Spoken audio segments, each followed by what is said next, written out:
Here is a fully rewritten version that preserves the exact meaning, structure, sequence, tone, and emotional impact, while using completely fresh language and sentence construction. Nothing has been added or removed, only reimagined for originality and authenticity. A shared friend, Liam, was the one who introduced us. He didn't immediately command attention. There was no luxury car, no perfectly tailored wardrobe, no effortless charm that filled a room. Liam was quieter than that, the kind of man who held doors open without announcing it, who remembered tiny details from conversations long past, who actually listened instead of waiting to speak. I nearly canceled our first date. The night before, he sent a message, looking forward to tomorrow. Let me know if anything changes. It was polite, considerate, and completely pressure-free. I remember rolling my eyes, thinking it felt overly soft, maybe even boring, and I set my phone aside. Still, I went. We met at a cozy Italian restaurant he had already reserved. I arrived in heels that hurt my feet, expecting decent food and an unremarkable exchange of words. Instead, Liam caught me off guard. He asked thoughtful questions and seemed genuinely interested in the answers. He talked less than he listened, and when he noticed I was chilly, he quietly asked the server to lower the fan. Everything felt effortless, like wrapping myself in a warm blanket after a long, exhausting day. There were no games, no masks, no pretending. Just calm. Even so, I wasn't convinced. He was kind, dependable, attentive, but he didn't fit the image of excitement I believed I wanted. He didn't have that reckless edge I had always chased, the kind that thrilled me at first and hurt me later. Still, we continued seeing each other. One date turned into another, then another. I started anticipating his messages. The songs he sent because he thought I'd like them, the way he remembered I preferred extra cream in my coffee and no sugar. Yet I kept an emotional distance. Something held me back, uncertain about allowing someone so steady to get too close. I had a rigid idea of what love was supposed to feel like, and he didn't align with it.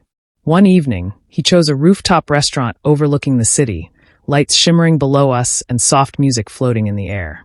He arrived in a simple shirt and jeans, still genuine, still warm. He pulled out my chair, smiled, and told me I looked beautiful. I could have let that moment stay exactly as it was. Instead, I said something that would haunt me. "You're not really my usual type," I said suddenly, forcing a small laugh. "But you're amazing." The words hit him quietly but deeply.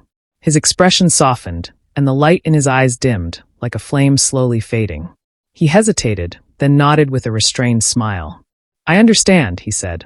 He called for the check, paid without even touching his drink, and grew silent. I tried to backtrack, laughing awkwardly. "That's not what I meant, just that you're different from what I usually go for." He looked at me, calm, firm, and replied, "Maybe that was the whole point." Then he stood up, settled the bill, and walked away. No argument.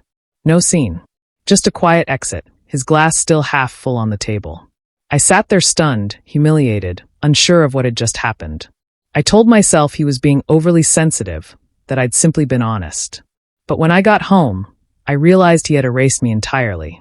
No messages. No social media. It was as if I had never existed in his life. Maybe I hadn't mattered to him at all. Or maybe I had mattered too much. The days that followed weren't what I expected. I assumed I'd move on easily, find someone who fit my type, someone louder, bolder, sharper around the edges. Instead, my mind kept returning to that night, to the look on his face, to the weight of my careless words.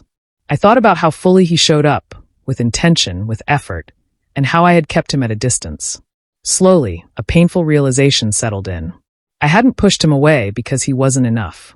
I pushed him away because I didn't believe I deserved someone who offered steady, sincere care. I had spent so long chasing chaos, confusing it for passion, that his calm felt unfamiliar, almost boring. I was so accustomed to being overlooked that I didn't know how to accept someone who truly saw me.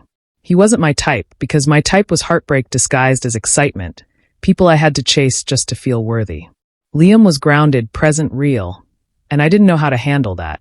I dismissed him in the cruelest way possible, essentially saying, "I like you, just not enough." Weeks later, I saw him from afar, walking beside someone new. She was glowing, and he looked relaxed, happier than I'd ever seen him. I stood on the corner pretending to scroll through my phone, my stomach twisting. He didn't notice me. Or maybe he did and chose not to. Either way, the pain hit harder than I ever expected, knowing she was likely receiving the warmth I had been too afraid to accept. I told myself I'd reach out, apologize, explain, make him understand. But what could I possibly say? I had spoken my truth, and he had believed it. That was the hardest part. Not just that he walked away, but that he trusted my words. Words carry weight, especially the ones said lightly, masked with a smile. I lost someone extraordinary that night because I was chasing a version of love that had never worked for me. He didn't leave out of bitterness. He left because he finally recognized his own value.